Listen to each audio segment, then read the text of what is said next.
नवरात्रि का तीसरा दिन और आज हम बात करेंगे माँ दुर्गा के एक ऐसे स्वरूप की जिनके नाम में ही आप देखिए चांद की शीतलता भी है और एक प्रलयकारी घंटे का नाद भी, दोनों एक साथ समाये हुए हैं। जी हाँ, ये कहानी है माँ चंद्रघंटा की। जरा सोचिए, एक ऐसी देवी जिनका चेहरा चांद की तरह एकदम शांत, एकदम शीतल है और जिनकी सुनहरी आभा से बस शांति और कल्याण का वरदान बरस रहा हो। उनका ये स्वरूप परम शांतिदायक माना गया है। पर इसी सौम्यता और शांति के ठीक पीछे एक योद्धा की ज्वाला भी छिपी है। आप देखिए, उनकी मुद्रा हमेशा युद्ध के लिए तैयार रहती है, जैसे मानो वो कह रही हों, धर्म की रक्षा के लिए मैं हर पल हर क्षण प्रस्तुत हूं। तो सवाल ये उठता है कि आखिर कौन है मां चंद्रघंटा, उनके नाम का क्या रहस्य है और क्यों क्यों उनका ये स्वरूप इतना अनूठा, इतना विरोधाभासी सा लगता है। चलिए इसी को समझते हैं। देखिए, चंद्र यानी वो शीतल सुंदर चांद, और घंटा मतलब वो प्रचंड आवाज, वो ध्वनि जो असुरों के दिलों में खौफ भर दे। तो उनके नाम में ही सौम्यता और संहार का कितना अद्भुत संगम है ना? उनका वो सोने जैसा चमकीला शरीर, 10 हाथ और हर हाथ में एक विनाशकारी अस्त्र शस्त्र सजा हुआ, और फिर सिंह पर सवार उनकी वो मुद्रा। ये सिर्फ एक तस्वीर नहीं है, ये अपने आप में पूरी कहानी है। ये कहानी है इस बात की कि जब भी अंधकार बढ़ेगा ना, तो ये दिव्य शक्ति ठीक इसी रौद्र रूप में प्रकट होगी। और हाँ, उनकी घंटे की वो भयानक ध्वनि, वो तो समझिए दुष्टों के लिए काल का नाद है। चलिए अब सुनते हैं उनकी पहली शौर्य गाथा, जिसका जिक्र हमें मार्कंड पुराण में मिलता है। ये कहानी है एक महाअसुर के फैले हुए आतंक की, और उस आतंक के जवाब में जन्मी एक महाशक्ति की। तो हुआ यूं कि जब महिषासुर के अत्याचार से तीनों लोक कांप उठे, जब हालात बिल्कुल काबू से बाहर हो गए, तब सभी देवताओं ने अपनी सारी ऊर्जा को एक जगह इकट्ठा किया, और उस मिले हुए तेज पुंज से अवतरण हुआ एक ऐसी महादेवी का जिनका सिर्फ और सिर्फ एक ही लक्ष्य था, ब्रह्मांड में धर्म और संतुलन को फिर से स्थापित करना। और उस महायुद्ध के लिए उन्हें तैयार भी तो करना था। तो शस्त्र दिए खुद त्रिदेवों और बाकी देवताओं ने।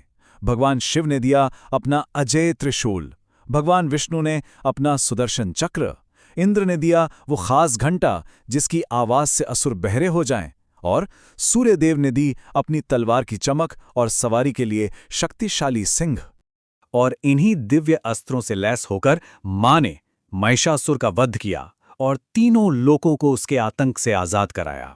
देखिए, उनकी ये जीत सिर्फ एक युद्ध का अंत नहीं थी, ये तो इस बात का ऐलान था कि बुराई चाहे कितनी भी बड़ी क्यों ना हो जाए, अच्छाई की एक साथ मिली हुई शक्ति के सामने वो कभी टिक नहीं सकती। पर रुकिए, मां चंद्रघंटा की शक्ति बस युद्ध के मैदान तक ही सीमित नहीं है।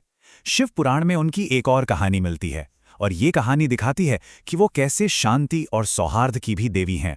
ये कहानी है शिव पार्वती विवाह की। अब देखिए, जब भगवान शिव अपनी बारात लेकर पहुंचे ना, तो उनके साथ कौन थे? भूत, प्रेत और उनके अजीबोगरीब गण। जाहिर है, इस डरावनी बारात को देख के देवी पार्वती की मां मैना और बाकी सारे घर वाले सब डर से कांप उठे। माहौल ऐसा बन गया कि लगा ये विवाह तो अब हो ही नहीं पाएगा। और तभी उस संकट की घड़ी में देवी पार्वती ने अपना चंद्रघंटा स्वरूप धारण किया। पर इस बार उन्होंने शस्त्र नहीं उठाए, नहीं, बल्कि अपनी दिव्य आभा से उन्होंने उस पूरी की पूरी डरावनी बारात को एक भव्य, एक सुंदर देव सभा में बदल दिया। जरा सोचिए इस बारे में। उनकी शांत और सौम्य ऊर्जा ने पूरे डर के माहौल को एक उत्सव में बदल दिया। तो ये कथा हमें क्या सिखाती है? यही कि मां की शक्ति सिर्फ असुरों का नाश करने के लिए नहीं है, बल्कि वो हमारे जीवन के क्लेश और अशांति को भी खत्म करके उसे मंगलमय बना सकती है। तो मां के सौम्य और रौद्र दोनों ही स्वरूपों को समझने के बाद सवाल आता है कि भक्त उनकी कृपा कैसे पा सकते हैं। खैर, इसके लिए नवरात्रि के तीसरे दिन कुछ खास पूजन विधियां बताई गई हैं। चलिए एक एक करके देखते हैं। सबसे पहले स्नान करके साफ सुथरे पीले या सुनहरे रंग के कपड़े पहने। इसके बाद पूजा की जगह को गंगा जल से शुद्ध करें।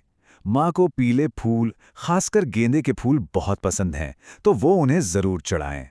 भोग में उन्हें दूध या खीर जैसी दूध से बनी कोई मिठाई अर्पित करें, और आखिर में घंटी या शंख बजाकर उनकी आरती करें। ये बहुत ही सरल से कदम है जो आपकी भक्ति को उन तक पहुंचाने का सबसे सीधा रास्ता है। पूजा की इस विधि के अलावा उनकी दिव्य ऊर्जा से जुड़ने का एक और भी शक्तिशाली तरीका है, और वो है एक ध्वनि, एक खास मंत्र। ये है मां चंद्र घंटा का बीज मंत्र, ओम देवी चंद्र घंटाय नमः। इसे ध्यान से सुनिए, ये सिर्फ शब्द नहीं है, ये तो उनकी शक्ति का सीधा सीधा आवाहन है। और शास्त्रों में कहा गया है कि इस मंत्र का 108 बार जाप करना चाहिए। ऐसा माना जाता है कि इससे एक खास आध्यात्मिक ऊर्जा का चक्र बनता है जो हमारे मन और शरीर को शुद्ध करता है और मंत्र के असर को कई गुना बढ़ा देता है। तो इस मंत्र जाप का फल क्या मिलता है?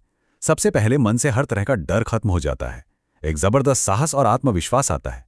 ऐसी मान्यता है कि यह मंत्र जीवन की सारी रुकावटों को दूर करता है और घर में शांति और समृद्धि लेकर आता है। असल में यह साधक को अंदर से ठीक वैसा ही मजबूत बनाता है जैसी देवी स्वयं है। और आखिर में ये श्लोक, ये तो समझिए उनकी पूजा का सार है। इसका मतलब है कि वो देवी जो सभी जीव जंतुओं में मां चंद्र घंटा के रूप में रहती हैं, हम उन्हें बार बार प्रणाम करते हैं। ये सिर्फ एक प्रार्थना नहीं है, ये इस बात को मानना है कि वो दिव्यता हर जगह, हर कण कण में मौजूद है। तो अंत में मां चंद्र घंटा हमें यही सिखाती हैं कि असली शक्ति सिर्फ वार करने में नहीं है, बल्कि इस समझ में है, इस ज्ञान में है कि कब शांति लानी है और कब अन्याय के खिलाफ खड़ा होना है। और यही संतुलन साधक को सच में निर्भय और विजयी बनाता है।